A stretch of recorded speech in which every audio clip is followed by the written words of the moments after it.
Hey guys, today I'm gonna share with you a couple seasonal tips about the cars your builds, and I'll share my car used for the trial, then we'll jump into some events and I'll see if I can make a helpful guide of what I like to build for the seasonal events that'll help you make a selection for your car in the events. So let's get into it. So the way this came about was I just completed the trial, and I had I don't know if it's prestige or considered something else, like in prestige 1 level 155. Well, I had a prestige 4 level 211 and the rest of them was a lot higher level than me too, but at one point in the trial I beat them by 45 seconds, and I'm not using a meta car, at least I don't think it's meta, but maybe I'm wrong and it is good. Don't feel that way, but anyways, we're gonna do a car for this contemporary Italian event, and we'll see if we can find a meta car / really good car for the event. So the way I look at the cars, firstly if you press your right stick in it'll show you the rules S1900 Italian modern supercars. Then if you look at the bottom it'll say view eligible cars. I like to look in there for what car I might wanna use. I'll 100% have more cars than is on that list most of the time, but it gives you an idea of what you're looking for. Also, yes, I am talking a little bit slower to make sure that the information is clear,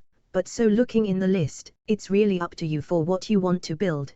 The easiest way would be finding a car that is all-wheel drive, and is close to the top of the PI, so in this case as close as to 900 PI. And side note, reason I say find one that is all-wheel drive, it tends to be the Meta drivetrain unless you're doing a power build or something like that. But if you're new to the game and trying to do the seasonal events, especially if you're online, you should look at getting the easiest and fastest car, that way you're able to keep up and don't have any issues driving. Of course, no matter the car, a good tune style and skill is involved. You can't expect these races to be super easy if you're new. But so looking through this list, I want to do a beginner-friendly car. So 99.99% of Ferraris are rear-wheel drive. So we'll look in Lamborghini. And yes, I do think Lamborghinis are a more beginner-friendly car, even though the handling of Ferraris are typically more than Lamborghinis. And what I like to do is actually build the car. So we'll look for a car that is low in the PI, without going too low. Typically a car like this 2011 Lamborghini Gallardo with 814 PI will be low enough in the PI that I can properly build it, but high enough if the tune is bad it will still perform quite well. So I'll run to the garage and pick up a fresh one so that we can build it together, and I'm going to do a full tune, but this is not required, and I'll tell you about what I'm tuning that is not needed,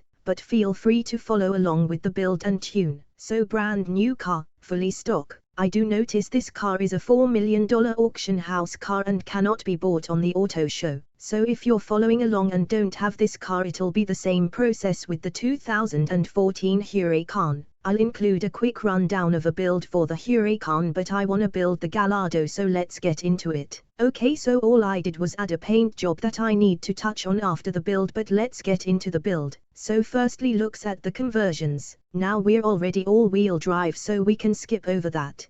But we wanna look at engine swapping. If that isn't available, let's look at aspiration, aka putting a turbo or a supercharger on the car, so does have a engine swap. And while I think it would be better to use the stock engine, we're gonna do the racing engine swap, make it a little interesting. So the downside of this motor is it makes very little torque, and its peak torque is pretty high in the RPM band.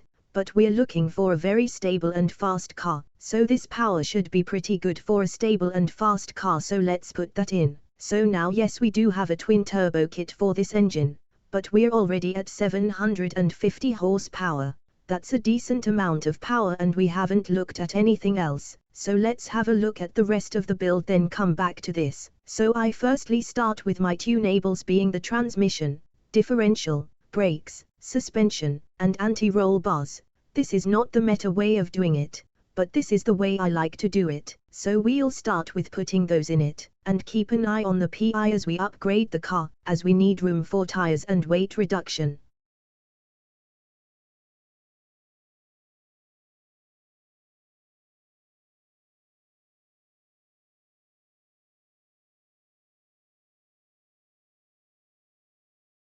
Fortunately this wasn't too bad, we gained about 20 PI for this, which honestly is a fair bit, but we already have a decent power. Now I want you to keep in mind, stability is very important, especially if you're a beginner, but you don't want to be underpowered either. This will come along with racing online and your own personal choices. but I find 700 to 900 horsepower and a fairly light car is pretty quick for S1. So let's look at the weight reduction and tires. Again, we're going for a very stable yet fast car. We need a lot of grip as well as a lot of power and a large lack of weight.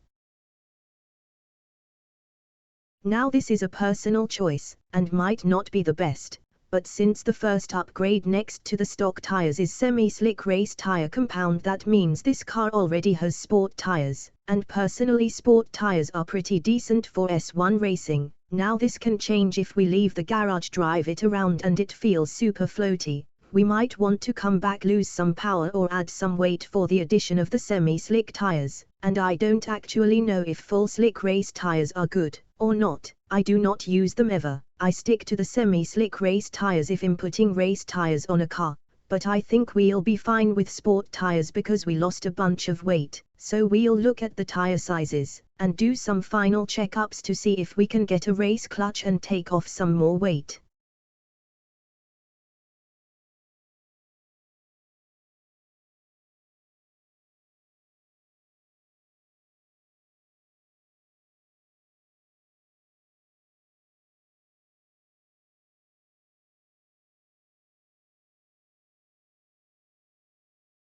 Now this is opinion based, and if you're really going for meta builds, you might want to find the lightest rims possible. Personally, I'm going for looks as well as weight, so I wanna find a rim that I like and is at least less weight than the stock. Again, it's up to you and your build, but I'm gonna find a rim that is light and nice. Then we'll look at engine upgrades since we'll have some leftover PI.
And that was some min-maxing, finding the lightest way and the most powerful way. In the end I chose the more power since it would put me into S1 900 PI. So that's the complete build of this car. Now I'll quickly run over a Huracan build and tune, then we'll get back to this car and tune it live.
Okay, so for this car, because I wanna show you a small demonstration of how to tune, we'll take a quick drive. I'll show you a small layout for you to test your cars and figure out what to do, then we'll tune and test again, then we'll do the event and I'll show you how it turned out.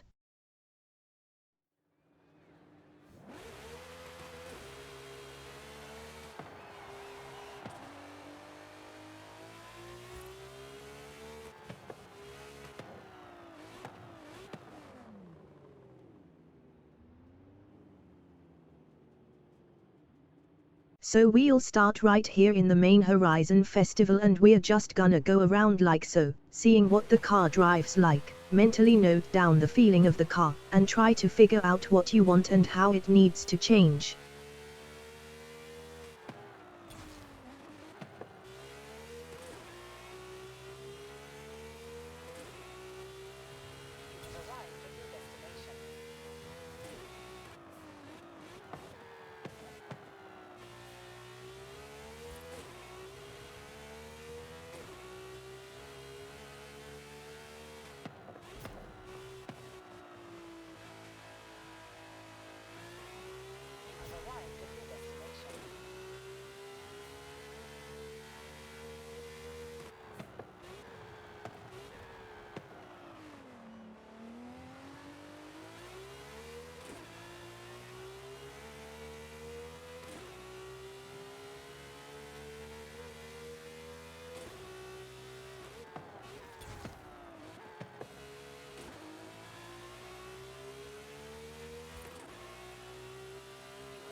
So come into tune. Firstly we start with tires, and technically I would start with this right before you drive, but if you do not know bass tunes and this is your first time tuning, well let's start here. We'll put the tire pressure down to around 28 psi. I'll have a on-screen conversion here for the other unit of measure. Then let's look at gearing. Now I'm not gonna fully cover gearing, what I would suggest is lower this until the white line at the end here is at the edge of the red line on the top. Then look over at your top speed, and slowly lower it down till it starts lowering your top speed, and I'll show you this now.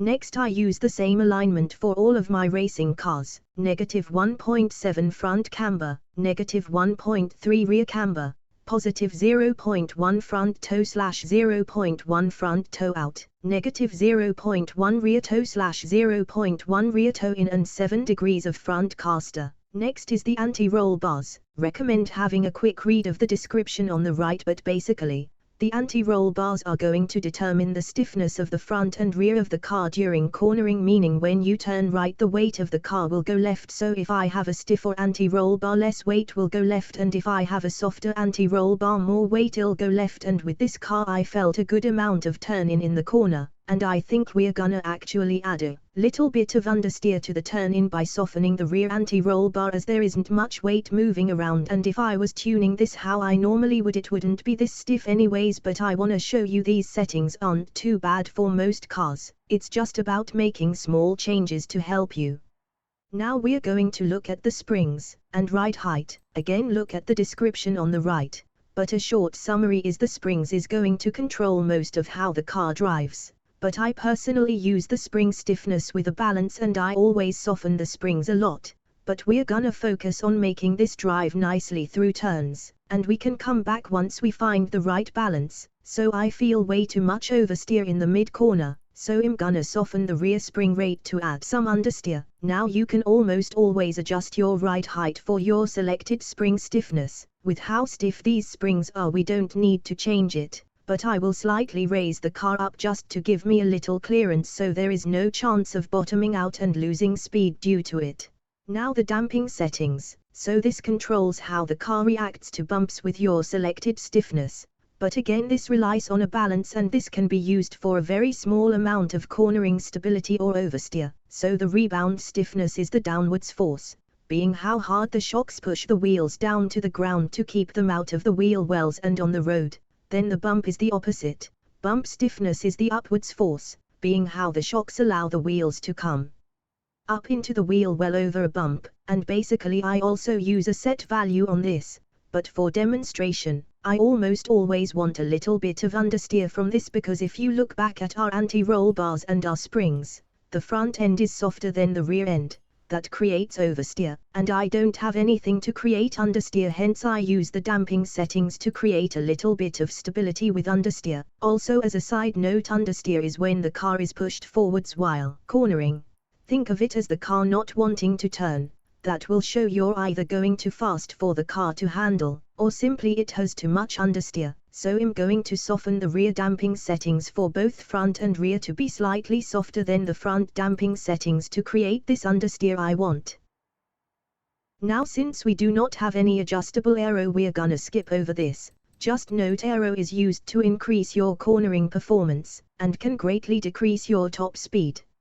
And personally I put my aeros at the same value, more towards speed, but comment if you guys want a tune guide for aero. Now let's quickly do brakes and differential, and we'll get into the races and end this video, as I have spent about 45 minutes on this video already trying to be as descriptive and precise as I can. So the brakes in Forza Horizon 5 is kinda backwards, and I'll quickly show you this now.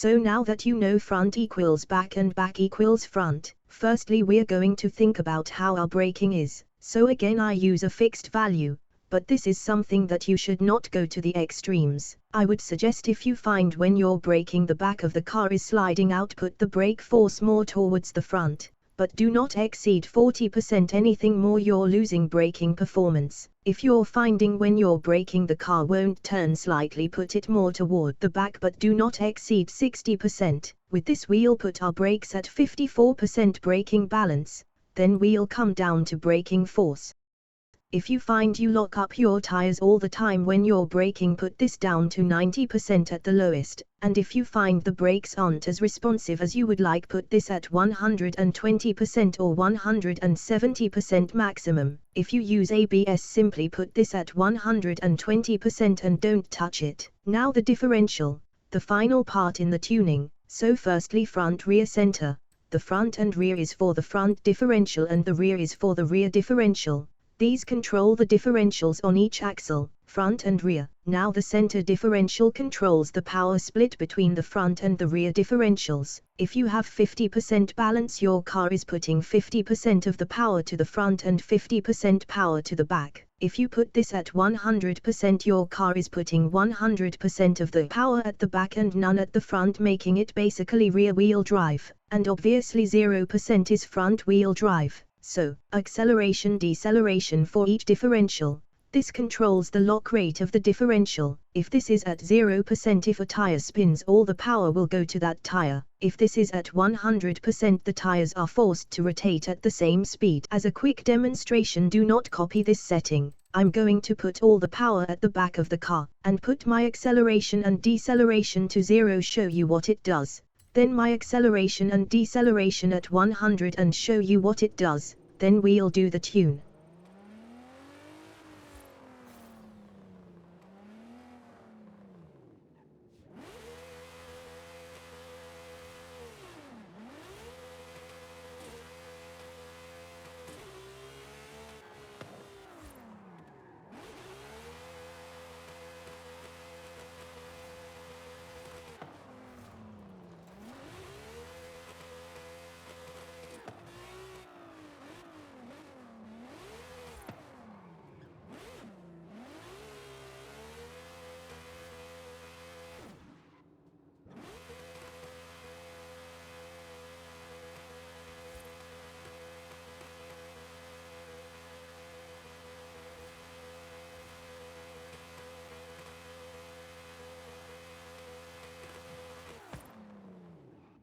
Future editing Kitty here. I just wanted to note that this is referred as an open differential, and yes, you can still spin both tires. If the engine makes enough power to spin both tires, even with an open differential, it will spin both tires, but then once traction is gained, one tire will stop spinning.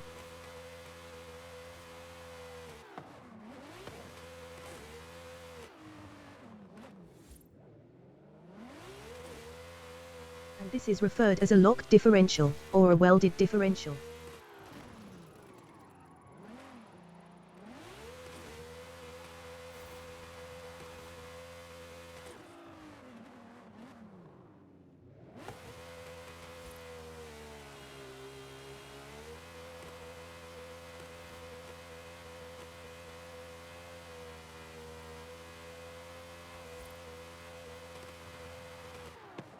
Okay, so real quick, deceleration controls a force that slowly stops the car. So when you're off throttle, if you have 100% deceleration, it slightly wants to stop, and with 0% deceleration it doesn't have that tug. I don't know how to explain it otherwise or make it simpler, but we're going to do a bass all-wheel drive tune that I find is a good starting point for just about any car in Forza.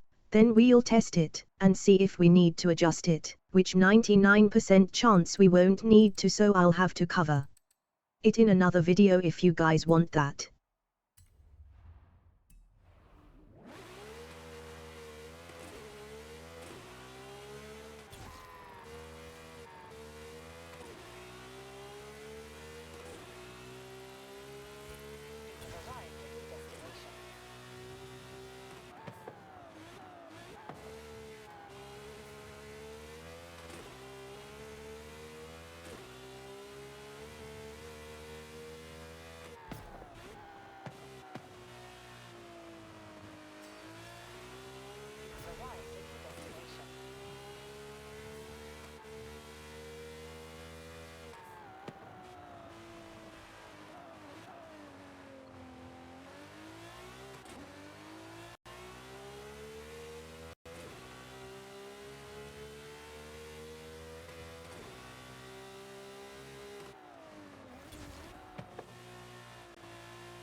And I said I wouldn't cover it, but I'm going to, as it's officially been an hour and a half making this video, so I'm just gonna quickly go over it, especially because this gearbox needs it. So adjusting per gear. Now this is something I always do. I have my own system for doing it, so I'll walk you through how I do it. And we're going to start with adjusting the 1:1 ratio.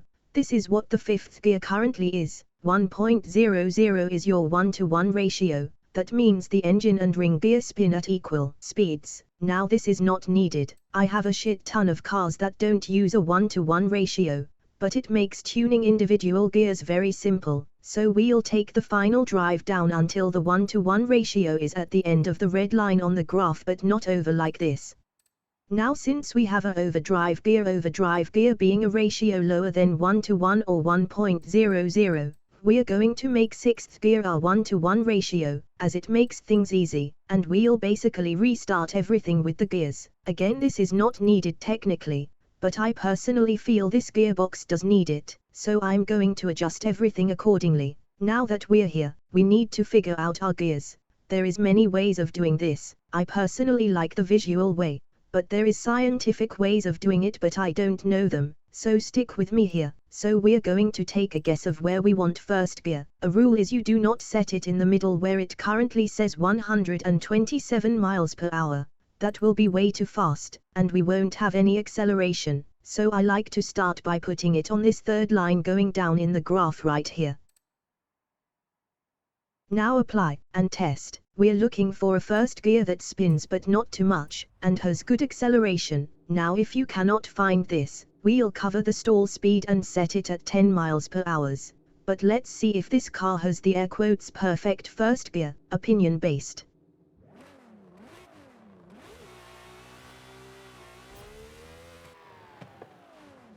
Right there is pretty good, so now I want to cover some other styles of first gear and the stall speed of the gear, so let's do this and I'll show you how it reacts.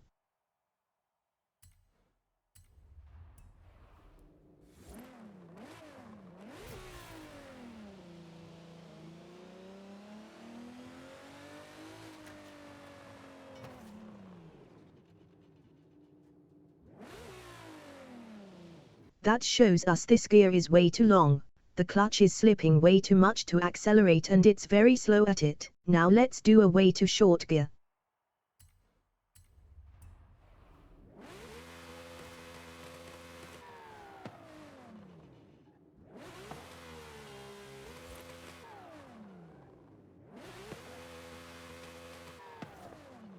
Now that is way too short. Basically the gear ratio is decent, and you can make this work, but it just spins to get the car going, when you could have a longer first gear, not bounce off the red line, and accelerate just as fast for a longer time. So now I'm going to show you a proper perfect first gear in my opinion. So this is what we're gonna call style 1.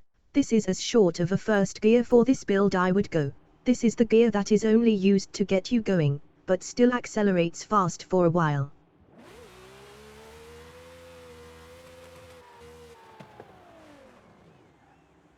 And this is style 2, this is the longest first gear you can go while still having good acceleration and not stalling when cornering.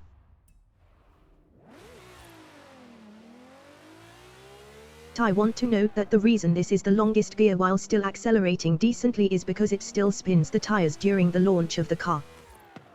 Now we'll quickly cover stall speed, then move on to the rest of the gears. So when I say stall speed I mean the lowest speed you can go before the car stalls. How to tell is simple, drive forward, slow down until your car stalls without jamming on the brakes like so.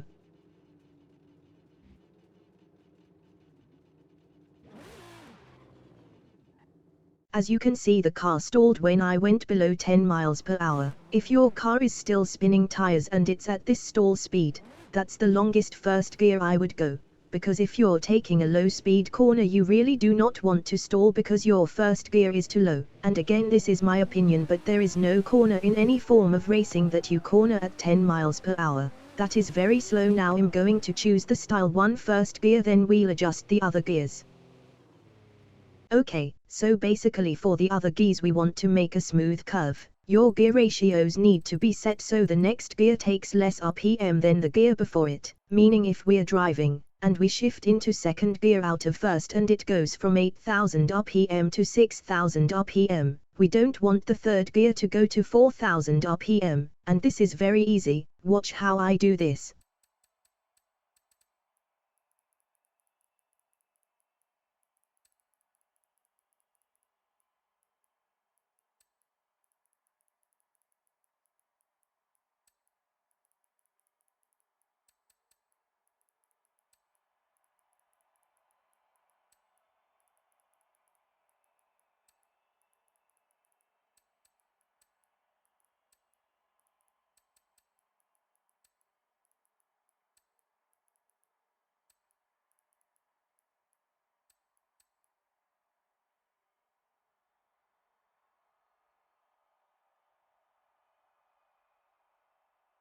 It is as simple as that. Now there is still more adjustments we can make, so in my opinion the curve can be wider or tighter, and personally for my 6th gear I normally do make it longer, but I have my reasons and you shouldn't do it that way, so now let's give this a quick test.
So as you see, when I shift, the RPM goes down roughly to the same RPM as the last one.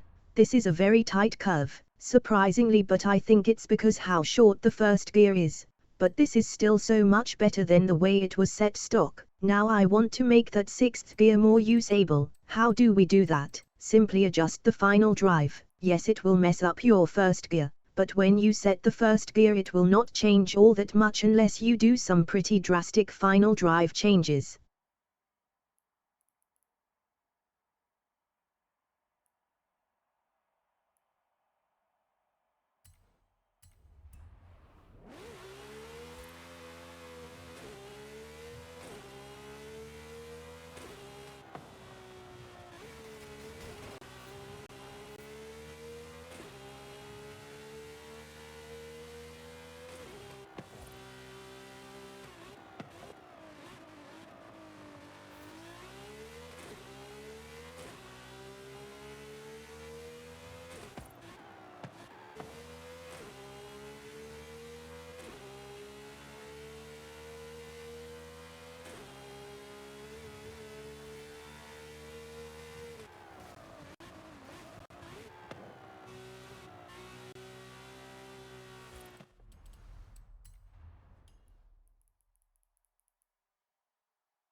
Now that was a very drastic final drive change. I decided this car will not hit 240 miles per hour, so I went down to 230 miles per hour, and first gear is still usable. And just to show you, first gear will probably still be fine if I went the other way with it. Say I wanted 5th gear to be my top speed.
and as you see the gears are still fine going to the extremes, but it's not quite what I want, so I'm going to go back to the 230 mph gearing, and then we'll start this seasonal event and end off the video.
I gotta restart my game lol, that's upsetting, but crashed twice against unbeatable AI and still caught up. I just spent 15 minutes trying to get Forza to start, holy shit lol. Now again this is still the tune we spent forever making lol. I haven't changed anything, we're just going straight into the races.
Thank you guys for watching, I truly hope this helps. Final recording time is 4:43 AM and I am tired. So thank you again. A big shout out to Yarokon for his continued support on Patreon, and you too could access videos a day early for 4.99 a month or cheaper.